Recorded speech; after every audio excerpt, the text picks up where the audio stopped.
Tata. Dwarkadhish temple.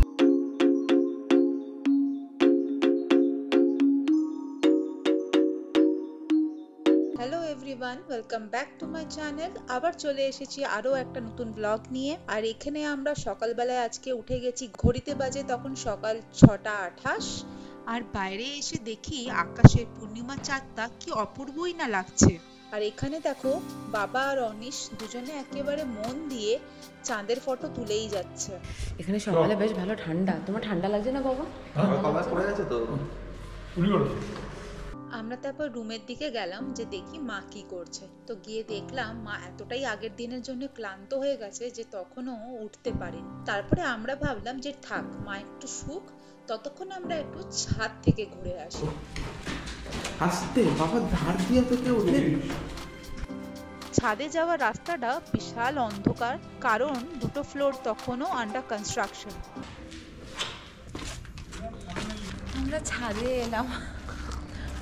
ছাদটা তো বিশাল বড়, আর ছাদ থেকে দূর দূর অব্দি দেখা যাচ্ছে, সেটা যেন আলাদাই একটা সৌন্দর্য লাগছিল। আমি পেছনে, মা, আমি আর বাবা আর বানি বসেছে সামনে। আর এক্স্যাক্ট 8টার সময় আমরা আমাদের জার্নি আজকে স্টার্ট করলাম। অ্যান্ড শুরু করছি আমরা, প্রথমে যাচ্ছি দ্বারিকাধীশ, তারপরেরটা সেটা তোমরা দেখতে থাকো। আমরা আমাদের ব্রেকফাস্ট নিয়ে নিয়েছি সঙ্গে, আলু পরোটা অন দ্য ওয়েতে খেয়ে নেব। আমরা আজকে গাড়ি করে যাচ্ছি মথুরার দিকে। মথুরার দিকে যা যা জায়গা আছে কৃষ্ণার লীলা স্থান, সেগুলো আমরা ঘুরবো। তাহলে এটা বোধহয় বৈষ্ণো দেবী টেম্পল, ওটা নয়। হ্যাঁ,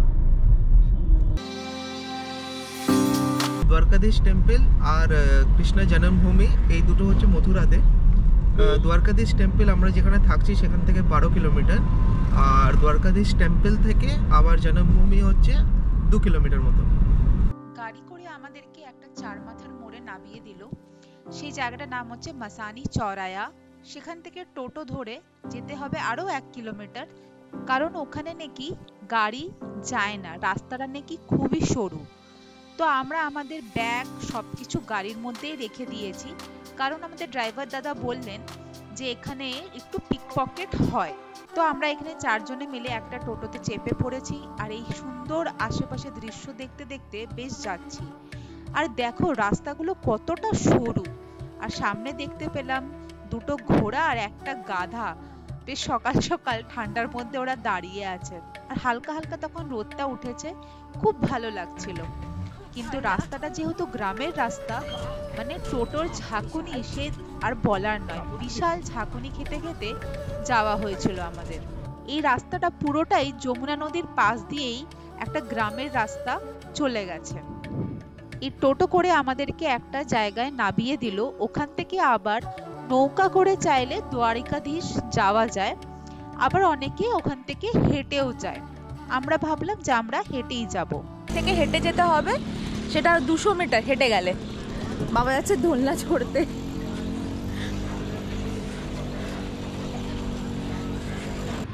এটা হচ্ছে যমুনা নদী।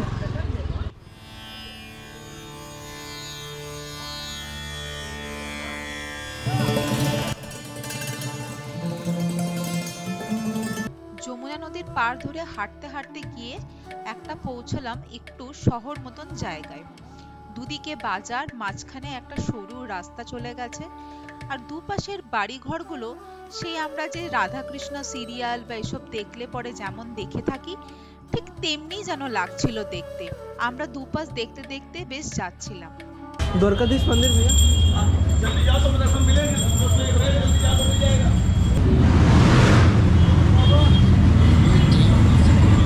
এই 3খানা বাইক চলে এসেছে, আর এত জোর ওই গলিটার মধ্যে আওয়াজ হচ্ছিল যে মা চমকে গেছে। যাই হোক, আমরা তাড়াতাড়ি পা চালাচ্ছিলাম, কারণ মন্দিরটা বেশিক্ষণের জন্য দর্শন পাওয়া যায় না। 10 মিনিট 15 মিনিটের জন্য খোলে, তারপরে আবার ওটা বন্ধ হয়ে যায় আধ ঘন্টা 40 মিনিট 1 ঘন্টার জন্য, আবার 10 মিনিট 15 মিনিটের জন্য দর্শন পাওয়া যায়। মন্দির ঢোকার যে সিঁড়িগুলো ছিল সেগুলো এক একটা বিশাল উঁচু উঁচু হাইটের। আমরা তাড়াতাড়ি করছিলাম যে দ্বারিকাধীশের একটু দর্শন পেলেও অনেক। আর দেখো শুধু আমরা নয়, সবাই তাড়াতাড়ি করছে, কারণ আর 1 মিনিটের মতনই টাইম ছিল দর্শন করার। আমরা চারজনে মন্দিরে পা রাখতেই জাস্ট একটুই দর্শন করতে পেরেছি, তারপরেই পর্দাটা টেনে দিল। যাই হোক, ওটাই সান্ত্বনা যে দর্শনটা করতে পেরেছি। আমরা চারজনে এখন মিলে পরিক্রমা করছিলাম। মন্দির চত্বরটা খোলা থাকে, কিন্তু যেটা গর্ভগৃহ সেখানে পর্দা টেনে দেওয়া হয়।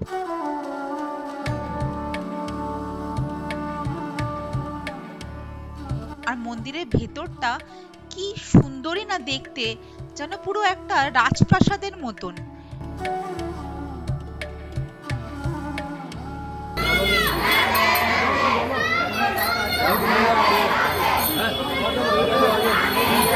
আমরা আবার ওরকম ভাবেই যমুনার পাড় ধরে হেঁটে এলাম। এসে এই জায়গাটা থেকে আবার টোটো ধরলাম, ধরে আমরা যাবো সে চারমাথার মোড়ে, যেখানে ওয়েট করছে আমাদের গাড়ি। তারপর যাব আমরা কংসের কারাগার। এই গেটটার ভেতরে কোনো কমার্শিয়াল গাড়ি অ্যালাউড নয়। ওই গেটটা থেকে হেঁটে আমাদেরকে যেতে হবে কংসের কারাগারের এন্ট্রি অবধি। এখানে অনেকটাই কড়াকড়ি নিয়ম আছে দেখলাম। কিন্তু ভেতরে কোনো ভিডিও করতে পারবো না, ওখানে ফোন জমা রাখতে হবে আমাদের। আমরা সব কিছুই গাড়িতে রেখে এসেছি। তো চলো, মানে ফোন, ঘড়ি, ব্যাগ সব রেখে যেতে হবে, আর নালে ওখানে ক্লোক রুম আছে, ক্লোক রুমে জমা করতে হবে। তো আমরা একটা ফোন নিয়ে এসেছি ড্রাইভারকে কল করার জন্য। আর এই মেন গেট থেকে হেঁটে 200 থেকে 250 মিটার। তুই একটু আশেপাশে খেয়াল রাখিস হনুমান দেখে। বানরের ভয়ে না ফোন আর চশমা বারবার খুলে রাখছি, কিন্তু এই গাড়ির ওপর না বসলে কাঁটা লাগিয়ে রেখেছি গাড়ির উপরে। এখানে একটা বললো লোকাল এখানকার বানরগুলো চশমা নিয়ে যায় না, বাট তাও যেহেতু কালকে আমাদের সাথে ইনসিডেন্টটা হয়েছে, ভয়ের চোটে সবাই চশমা খুলে নিচ্ছে। মাও খুলে নিয়েছিল, মানিও খুলে রেখেছে। 50 মিটার এসে গেছি, আর 200 মিটার। এই যে সামনে তোমরা চেকপোস্ট মতন দেখতে পাচ্ছ, ওটাই হচ্ছে কংসের কারাগারের এন্ট্রি পয়েন্ট। ওর বিয়ন্ডে ফোন, ক্যামেরা কোনো কিছু রেকর্ড করা অ্যালাউড নয়। আর ওখানে জমা দেওয়ার রুম আছে, সেখানে জমা করে দিতে হবে। আমরা কংসের কারাগার দেখে এসে গাড়িতে চাপলাম আর কথা বলছিলাম যে ছোটবেলা থেকে মার কাছে যেরকম ভাবে শুনেছিলাম, মা বাবা যখন অনেক আগে এসেছিল, অনেকগুলো সিঁড়ি বেয়ে ওপরে উঠতে হয়েছিল, যেমন আমরা অনেকটা সিরিয়ালে দেখে থাকি গুফা মতন, সেখানে ওরকম ভাবে অন্ধকার অন্ধকার, ঠিক সেরকমই নাকি মা বাবারা দেখেছিল। কিন্তু এখন দেখলাম জিনিসটা অনেকটাই মডার্নাইজেশন করে দিয়েছে। মার্বেল ফ্লোরিং, মার্বেল টাইপের ওয়াল, হয়তো এটা করেছে যাতে সময়ের সাথে জিনিসটাকে আরো ভালোভাবে প্রিজার্ভ করা যায়। যাই হোক, এখন আমরা আবার গাড়িতে চেপে পড়েছি আর যাচ্ছি হচ্ছে রমন রেতি আশ্রম, যেটা বৃন্দাবনের দিকে। আমরা এসে পৌঁছালাম রমন রেতি আশ্রমে। এই যে আমরা এখন ঢুকছি আশ্রমের ভেতরে, আর অসম্ভব লোকের ভিড় ছিল এখানে তখন। আমরা যে গাড়ি করে এসেছি, যার মাধ্যম দিয়ে এসেছি, আসার আগে উনি আমাদেরকে এই জায়গাটার গল্পটা বলেছিলেন। এখানে সেই টাইমে শ্রীকৃষ্ণ নিজের দাদা বলরাম আর সব সখাদের নিয়ে এসে খেলতো। বালি নিয়ে ছোড়াছুড়ি আর বালির মধ্যে ডিগবাজি খাওয়া, সেই বাচ্চারা যেমন করে থাকে বালি নিয়ে খেলা, তাই এই জায়গাটার মাহাত্ম্য হয়ে উঠেছে। সবাই এখানে আসলে বালির মধ্যে ডিগবাজি খায়, কেউ কেউ বালি নিয়ে খেলা করে বা বালির মধ্যে গিয়ে বসে থাকা। অনেকের গায়েই এখানে দেখতে পেলাম যে ভালো মতনই বালি লেগে আছে। বলা হয় যে এখানে বালি নিয়ে খেলা করলে নাকি আপনার মন অনেক বেশি আনন্দময় হয়ে উঠবে। ঠিক যেমন বাচ্চারা খেলে আনন্দ পায়, ঠিক তেমনি এই আশ্রমের আরো অনেক গল্প আছে, কিন্তু তার মধ্যে থেকে যেটা ছোট্ট একটা গল্প, সেটা আপনাদের সাথে আমি শেয়ার করলাম। আমরা আশ্রম থেকে বেরোচ্ছিলামই, তখনই হঠাৎ করে ইনাকে দেখতে পাওয়া। ইনার নাম আবার রাধারানী।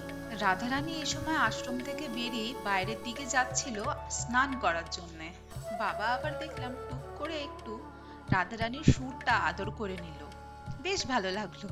রমন রেতি আশ্রম ঢুকতেই বাঁ হাতেই একটা খোলা জায়গা, যেখানে অনেক হরিণ, খরগোশ, হাঁস ঘুরে বেড়াচ্ছে, যেটা একটা খুব ভালো হয়ে উঠেছে বাচ্চাদের জন্য অ্যাট্রাকশনের জায়গা। এখন আমরা পৌঁছালাম 84 খাম্বা, আর এখন বাজে হচ্ছে 11:15, আর এটা রাত্রি 9টা অবধি খোলা থাকে। সো এদিকে যদি তোমরা আসো, আগে সব মন্দির ঘুরে নেবে, কারণ যে ওগুলো সব 12টার সময় বন্ধ হয়ে যায়। তারপরে এই 84 খাম্বাতে আসতে পারো, কারণ এটা রাত্রি 9টা অবধি খোলা।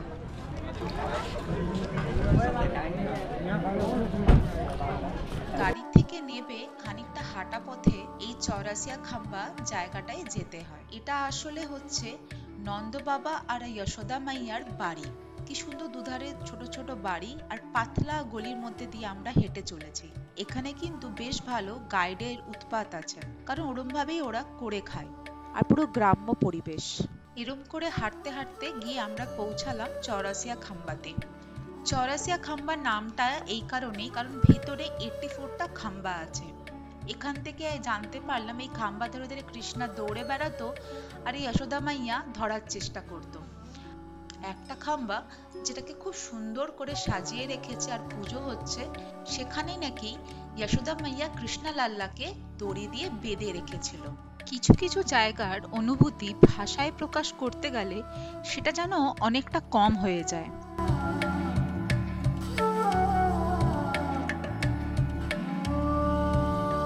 চৌরাসিয়া খাম্বা দেখে ওখান থেকে আমরা সোজা পৌঁছে গেলাম ব্রহ্মাণ্ড ঘাট। 84 খাম্বা থেকে 1-1.5 কিলোমিটার মতন, তাই না?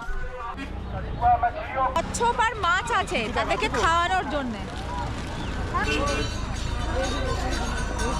এটা এই জায়গাটার নাম ব্রহ্মাণ্ড ঘাট, কারণ এখানে যে কৃষ্ণের যে গল্পটা আছে, মুখে মাটি নিয়ে মাকে ব্রহ্মাণ্ড দেখিয়েছিল, সেটা এই জায়গায়, সেই জন্য এটা জায়গার নাম হচ্ছে ব্রহ্মাণ্ড ঘাট।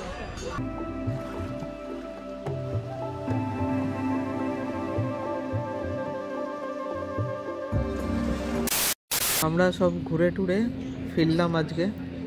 এখানে ঢুকলাম মোটামুটি 1:30টার দিকে। আমরা লাঞ্চ করলাম কালকের যেখান থেকে রাতে খেয়েছিলাম ওখান থেকেই। এবার খেয়ে সবাই মিলে রুমে গেলাম রেস্ট নিতে। এবার চাবি কোথায়, হয়ে গেল কেলেঙ্কারি।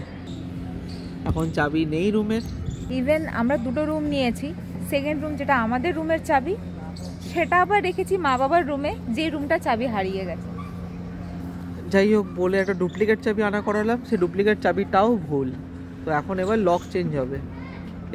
আপাতত জাস্ট মা বাবা রেস্ট নেবে বলে বলে একটা অন্য রুমের চাবি নিয়েছি। মা বাবা ওখানে রেস্ট করছে। যে ছেলেটা ইনিশিয়েটিভ নিয়ে করছে তার সাথে আমরা বারবার ইন্টারঅ্যাক্ট করছি, দ্যাটস ওয়াই নিচে এসে বসলাম। আমাদের চাবি হারিয়ে গেছে তোমাদের বললাম, আর 412 ডুপ্লিকেট চাবি দিয়ে 412তে আমাদের রুমে গিয়ে ফ্রেশ হলাম একটু। 412 থেকে একটু ফ্রেশ হয়ে আমরা আবার বেরিয়ে পড়লাম। অনেক দুঃখ করে চারজনে বসেছিলাম, তারপর লাস্টলি মনে করলাম দুঃখ করে লাভ নেই, ঘুরতে এসেছি ঘুরতে যাই। 419 যখন খুলবে এই যে ওখানে বাবা এখন যাচ্ছি হচ্ছে কাত্যায়নী দেবী মন্দির। সো চলো তোমরা আমাদের সাথে। এসে পৌঁছালাম কাত্যায়নী দেবীপীঠ। আমরা যেখানে থাকছি সেখান থেকে এই দেবীপীঠ প্রায় আমাদের লাগলো 25 মিনিট টোটোতে। আমরা আবার চশমা খুলে নিলাম, নামার আগে টোটোওয়ালা বললো যে এখানে ও বাদর চশমা নিয়ে নেয়, আর ক্যামেরাও ব্যাগে ঢুকিয়ে রেখেছি। এই ভেতরটায় এসে ফোনে একটু ভিডিও করছি আমরা।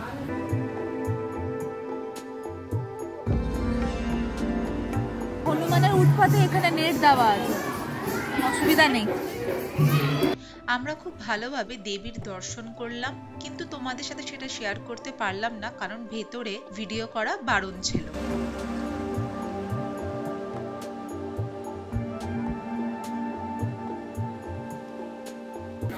এই জায়গাটার মাহাত্ম্য হচ্ছে 108 সতীপীঠের মধ্যে এটা একটা পীঠ, যেখানে দেবীর চুল পড়েছিল। খুব ভালো লাগলো যে আমাদের এটা দেখাও হয়ে গেল। আর এই জায়গাটা আরেকটা মাহাত্ম্য হচ্ছে কৃষ্ণর গোপীরা ওনাকে পতি রূপে পাওয়ার জন্যে এখানে কাত্যায়নী দেবীর 1 মাস ব্রত করেছিল। এই জায়গাটা এটারও মাহাত্ম্য। তারপর আমরা ভেবেছিলাম আমরা প্রেম মন্দির যাব, সেই বুঝে টোটোতে চেপেছি। টোটোওয়ালা আমাদেরকে একটা জায়গায় নামিয়ে দিয়েছে, কিন্তু প্রেম মন্দিরের বাইরে দেখি লক্ষ লক্ষ মানুষের ভিড়। সেই ঠিক যেমন আমাদের কলকাতায় দুর্গাপুজোর সময় হয়, ঠিক তেমনটা। ওই ভিড় দেখে তো আমরা ভ্যাবাচাকা খেয়ে গেছিলাম। তারপরে ভাবছি যাব কি যাব না। একবার ভাবলাম মন্দিরের সামনেটা গিয়ে একটু দেখা যাক। এত মানুষের ভিড় দেখে আমরা আর সাহস করে উঠতে পারলাম না যে আমরা যাব। তার মধ্যে এমনিতেই আমাদের মাথায় ঘুরছিল যে রুমের লকটা চেঞ্জ হলো কিনা, কারণ আমরা বিকেলে বেরিয়ে গেছি। এবার যেটা হয়ে থাকে, তারা না দিলে অনেক সময় হয় না কাজ। এমনিতেই রাত বাড়ছে, যদি তার মধ্যে আরো দেরি করে ফেলি আর যদি রুমের লকটা চেঞ্জ না হয়, তাহলে তো আমাদেরই মুশকিল হবে। এখন বাজে হচ্ছে রাত্রি 10:40। বাইরের থেকে ঘুরে এলাম, ঘুরে আসার পরে ওই মাদের যে রুমের যে চাবির গন্ডগোলটা হয়েছিল সেটাকে তো ব্যবস্থা করে ঠিক করা হলো, যাই হোক যেমন তেমন করে করার পরে ও 412 মানে হচ্ছে আমাদের রুমটা, এখানে এসেছে, এসে দেখে বিছানার ওপরে বানর বসে আছে, তাও আবার 4 জন ফ্যামিলি নিয়ে।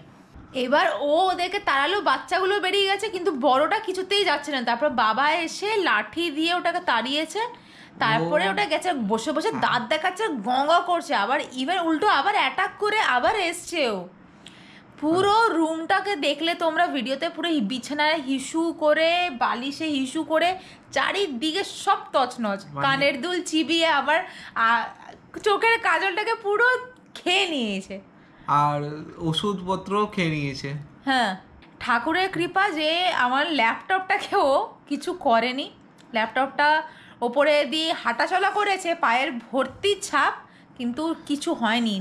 আসলে আমাদের রুমের সাথে যে ব্যালকনিটা ছিল সেটা দরজাটা প্রপারলি লক হতো না, সেজন্যই ওরা আরো ঢুকতে পেরেছে। ঠিক আছে, মনে হয় খাবার খুঁজছিল, কিন্তু এদিকে আবার মিচড়ি রাখা ছিল, মন্দির থেকে প্রসাদ পেয়েছিলাম মিচড়ি, সেগুলোকে আবার খায়নি, সেগুলো শুধু ছিটিয়েছে সারা ঘর। ডিনার করে এই জাস্ট ফ্রেশ হলাম রুমে এসে, এবার ব্লগগুলো কপি করছি, তাই ভাবলাম যে তোমাদেরকেও জানাই যে কি কি হয়ে গেল আমাদের সাথে এতক্ষণ। বাট আজকের দিনটা টোটাল এক্সপিরিয়েন্স। আমাদের বিছানায় হিসু করে দিয়েছে, চাদর পাল্টানো হয়েছে, বালিশে হিসু করেছে, বালিশ পাল্টানো হয়েছে, কম্বল পাল্টানো হয়েছে। তো এনিওয়েজ, যদি আজকের এই ব্লগটা তোমাদের ভালো লেগে থাকে, please do like, share, comment and subscribe. So stay happy, stay healthy and keep smiling. Bye bye.